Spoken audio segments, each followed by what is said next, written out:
ሰላም ጤና ይስጥልን ውድ ሪፖርተር ተከታታዮች የሰዓቱን ዜናዎች ቀጥዬ ያሰማችኋለሁ። ሀገራዊ የምክክር ኮሚሽኑ ስለ ሀገራዊ ሰላም ይመለከተኛል ብሎ እየሰራ ከሆነ ለሰላም እንቅፋት የሆኑ ምክንያቶችንም ሊመለከት ይገባል ሲሉ የቀድሞ ጠቅላይ ኤታማዦር ሹም ጀነራል ሳሞራ የኑስ አሳሰቡ። ጀነራሉ ይህንን የተናገሩት የኢትዮጵያ ሀገራዊ ምክክር ኮሚሽን ከትግራይ ክልል ከመጡና በአዲስ አበባ ከሚኖሩ የትግራይ ተወላጆች ጋር በክልሉ የሚደረገውን የምክክር ሂደት ለማስጀመር የሚያስችል አማራጭ ምክረ ሀሳብ ለመሰብሰብ አርብ የካቲት 20 ቀን 2018 ዓ.ም ባዘጋጀው የውይይት መድረክ ላይ ተገኝተው በሰጡት ምክረ ሀሳብ ነው። የትግራይ ህዝብ ጦርነት አይፈልግም በማለት በውይይቱ ወቅት የተናገሩት የቀድሞ የመከላከያ ሰራዊት ጠቅላይ ኤታማዦር ሹም ጀነራል ሳሞራ የኑስ በትግራይ ክልል የጦርነት ስጋትና ጭንቀት እንጂ ውጊያ አለመኖሩን ገልጸዋል። አክለውም በትግራይ ከሌሎች ክልሎች በተለይም ከአማራና ከኦሮሚያ ክልሎች የተለየ ግጭት በአሁኑ ወቅት የለም ብለዋል። የምርጫ ቦርድ የይገባኛል ጥያቄ የሚነሳባቸውን አካባቢዎች በሚመለከት ከፌዴሬሽን ምክር ቤት የተላከለት ውሳኔ መሆኑን ገልጾ ያስተላለፈው ውሳኔ ግጭት የሚፈጥርና የሚያባብስ በመሆኑ ኮሚሽኑ ለጉዳዩ መፍትሄ ለመስጠት የድርሻውን መወጣት እንደሚኖርበት አሳስበዋል። ሀገራዊ የምክክር ኮሚሽኑ ስለ ሀገራዊ ሰላም ይመለከተኛል ብሎ እየሰራ ከሆነ ለሰላም እንቅፋት የሆኑ ምክንያቶችንም ሊመለከት ይገባል ሲሉ ምክረ ሀሳባቸውን ሰጥተዋል። የፕሪቶሪያ የሰላም ስምምነት የፌዴራል መንግስትንና የትግራይ ክልልን ብቻ የሚመለከት እንዳልሆነ ኮሚሽኑ ስምምነቱ በተሟላ ሁኔታ እንዲፈጸም የማድረግ ድርሻ እንዳለውም ተናግረዋል።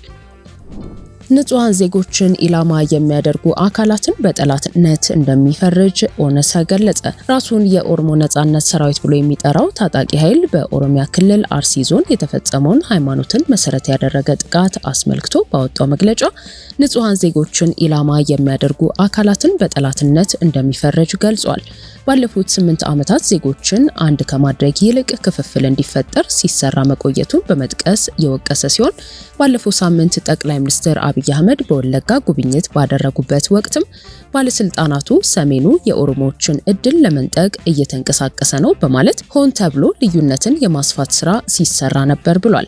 ባለፉት ጥቂት ሳምንታት የመንግስትን ተልዕኮ የተቀበሉ አካላት በአርሲ ዞን ሸርካ ወረዳ ሲንቀሳቀሱ እንደነበር በመጥቀስ ብሔርና ሃይማኖትን መሰረት ያደረገ ግጭት እንዲቀሰቀስ ሲሰሩ ከርመዋል ሲልም ነው የከሰሰው። ከቀናት በኋላም የኦርቶዶክስ እምነት ተከታይ የሆኑ ንጹሃን ዜጎችን ለይቶ በማጥቃት በአማራና ኦሮሞ ተወላጆች በክርስቲያንና ሙስሊም እንዲሁም በጎረቤቶች መካከል ግጭት እንዲቀሰቀስ ጥረት ቢያደርግም በማህበረሰቡ ተከባብሮና ተቻችሎ የመኖር እሴት ከሽፏል ሲልም ገልጿል። ለዚህ አንዱ ማሳያ ነው በማለት በምሳሌነት የጠቀሰው ባለፈው ሳምንት ምርጫን አስመልክቶ በፌዴሬሽን ምክር ቤት ውሳኔ የተሰጠበት የወልቃይትና ዙሪያው አካባቢን ጉዳይ ሲያብራራም የይገባኛል ጥያቄ የሚነሳባቸውን ቦታዎች የምርጫ ጣቢያ አንድ ጊዜ በትግራይ ክልል ስር በማዋቀር መልሶ ደግሞ በመንጠቅ በህዝቦች መካከል መቃቃር እንዲፈጠር እየጣረ ነው በማለትም ወንጅሏል። በኦሮሚያ ክልል ምስራቅ አርሲ ዞን ሽርካ ወረዳ በንጹሃን ላይ በተፈጸመ ጥቃት የ21 ሰዎች ህይወት ማለፉን ተከትሎ የኢትዮጵያ ኦርቶዶክስ ተዋሕዶ ቤተክርስቲያን ቋሚ ሲኖዶስ፣ የኢትዮጵያ የሃይማኖት ተቋማት ጉባኤና የእስልምና ጉዳዮች ጠቅላይ ምክር ቤት በተናጠል ባወጡት መግለጫ ድርጊቱን በማውገዝ መንግስት አፋጣኝ እርምጃ እንዲወስድ ጠይቀዋል። የኢትዮጵያ ኦርቶዶክስ ተዋሕዶ ቤተክርስቲያን ቋሚ ሲኖዶስ የካቲት 22 ቀን በሰጠው መግለጫ በምስራቅ አርሲ ዞን በተፈጸመ ጥቃት የ21 ንጹሃን ሰዎች ህይወት በግፍ ማለፉን በህይወት የተረፉትም በታጣቂዎቹ መታገታቸውንና የደረሱበት አለመታወቁን ከ10 የሚበልጡ አባወራዎች ቤትና ንብረት እንደተቃጠለ ከሀገረ ስብከቱ ሪፖርት እንደቀረበለት ገልጿል። የኢትዮጵያ ሃይማኖት ተቋማት ጉባኤ በበኩሉ በአርሲ ዞን በንጹሃን ዜጎች ላይ የደረሰው ግድያ ኢሃይማኖታዊና ኢሰብአዊ እጅግ ዘግናኝ ሲል በመግለጽ በጽኑ አውግዞታል። ጉባኤው የግድያ መረጃውን የሰማው በታላቅ ድንጋጤና በጥልቅ ማዘኑን ገልጾ ንጹሃንን በመግደል ንብረት በማቃጠል የሚሳካ ምንም አይነት ዓላማ እንደማይኖር አስታውቋል። የኢትዮጵያ እስልምና ጉዳዮች ጠቅላይ ምክር ቤትም ባወጣው መግለጫ በኦሮሚያ ክልል አርሲ ዞን ሽርካ ወረዳ በንጹሃን የኦርቶዶክስ ክርስትና ሃይማኖት ተከታዮች ላይ በደረሰው አደጋ በእጅጉ ማዘኑን ገልጿል። መንግስት አጥፊዎቹን በመለየት አፋጣኝ እርምጃ እንዲወስድም ጥሪ ማቅረቡ ይታወሳል።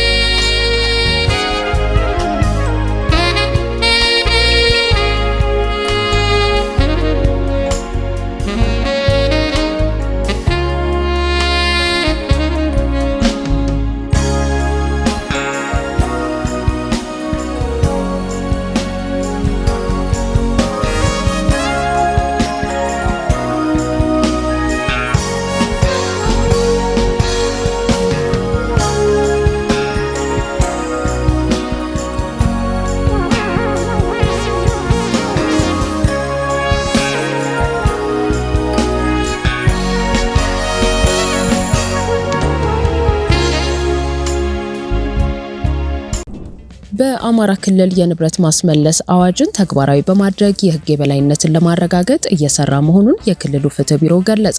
በአማራ ክልል በህገወጥ መንገድ የተከማቸ ንብረትን ለመንግስትና ለህዝብ ለማስመለስ የሚያስችለውን የንብረት ማስመለስ አዋጅ ቁጥር 1364/2017 ተግባራዊ ለማድረግ ዝግጅት እየተደረገ ነው ተብሏል። ቢሮው በህገወጥ መንገድ ንብረት ያካበቱ ግለሰቦች ላይ ተገቢውን ክትትል በማድረግ ማስመለስ በሚቻልበት ጉዳይ ላይ ከባለድርሻ አካላት ጋር ውይይት አካሂዷል። የክልሉ ፍትህ ቢሮ ኃላፊ ብርሃኑ ጎሽም እንደገለጹት ይህ አዋጅ ዜጎች በሀገሪቱ ኢኮኖሚ ውስጥ ያላቸውን እኩል ተጠቃሚነት የሚያረጋግጥ ነው። አዋጁ ግለሰቦች በህጋዊ መንገድ ብቻ ሀብት የማፍራት ባህል እንዲያዳብሩ በማድረግ ምንጩ ያልታወቀ ሀብት በሀገር ኢኮኖሚ ላይ የሚያሳድረውን ጫና ይቀንሳል ብለዋል። ከዚህ ባለፈ የአዋጁ ትግበራ የዜጎችን የገቢ ልዩነት በማጥበብ ለዘላቂ ሰላምና ደህንነት መሰረት የሚጥል መሆኑን አንስተዋል። የክልሉ ፖሊስ ዋና ጠቅላይ መምሪያ የወንጀል ምርመራ ጠቅላይ መምሪያ አዛዥ ምክትል ኮሚሽነር ታደሰ አያሌው በበኩላቸው አዋጁ በኢኮኖሚ ላይ የሚፈጸሙ ወንጀሎችን ለመከላከል ትልቅ አቅም እንደሚፈጥር ገልጸዋል።